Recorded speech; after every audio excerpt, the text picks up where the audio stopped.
বন্ধুরা, তোমাদের সাথে রিভিউ করতে যাচ্ছি নাটক অনলাইন বউ। এই নাটকে আমাদের সকলের পছন্দের জুটি নিলয় ভাই এবং হিমি আপুকে দেখতে পাবা। এবং এই নাটকটি কিন্তু আমাদের একটি স্বস্তি দিয়েছে, এই জন্য বলবো কারণ হিমি আপু এবং আলমগীর ভাইকে কিন্তু অনেকদিন ধরে কিন্তু নাটকে পাচ্ছিলাম না। মনে হচ্ছিল তারা কি দুইজন আর একসাথে নাটক করবে কি করবে না, এরকম একটা গুঞ্জন শুনছিলাম যে হয়তো বা করবে না। যাই হোক, নতুন তাদের এই নাটকটি দেখে খুব ভালো লাগলো। এখন যদি বলি রেটিংয়ের কথা, যদি বলি 7 out of 10, definitely one time watch drama.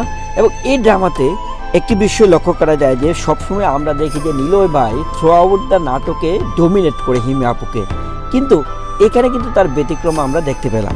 কীরকম যে হিমি আপু নিলয় ভাইকে অল দ্য টাইম কিন্তু ডোমিনেট করেছে এই নাটকে তার ক্যারেক্টারের মাধ্যমে। এই নাটকটি আসলে একটি বিষয় আমাদের শেখার আছে। সেই শিক্ষণীয় বিষয়টা কি, আমরা দেখা যায় যে ইদানিং সোশ্যাল মিডিয়াতে এত বেশি আমাদের ইনভলভমেন্ট, এবং সোশ্যাল মিডিয়াতে আমরা একজন আরেকজনকে ফেসবুকে, টিকটকে বা ইনস্টাগ্রামে কিন্তু প্রেমের ছবি দেখে প্রেমের ফাঁদে কিন্তু পড়ে যায়, মানে প্রেমে পড়ে যায় মোট কথা। তারপর কমিউনিকেশন হয়, সামনাসামনি হয় এবং বিয়ে পর্যন্ত কিন্তু এগিয়ে যায়। সো এরকমই একটি ঘটনা দেখা যায় যে নিলয় ভাই অনলাইনে হিমি আপুকে দেখে পছন্দ করে ফেলে, এবং সেই অনলাইনের উপর বেস করে কিন্তু তাদের বিয়ে ঠিক হয়ে যায়। এবং বিয়ে করার পর যেটা দেখা যায় যে হিমি আপু আসলে তার অনেক মেকআপ করে কিন্তু তার ছবিগুলো আপলোড দিত এবং অনলাইনে আসতো।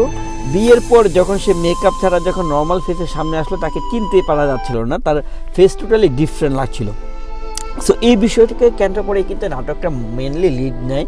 এবং এই নাটকটিতে যে বিষয়টি লক্ষণীয়, সে যে আমরা যদি আমাদের জীবনে এইরকম অনলাইন বেস যদি ভালোবাসার বন্ধনে আবদ্ধ হই, এইরকম কিন্তু বিষয়বস্তুতে কিন্তু আমরা কিন্তু আসলে প্রতারণার ফাঁদে কিন্তু পড়তে পারার পসিবিলিটি কিন্তু অনেক বেশি থাকে। এই বিষয়টি কিন্তু এখানে আমাদের ডিরেক্টর ভাই বোঝানোর চেষ্টা করেছে।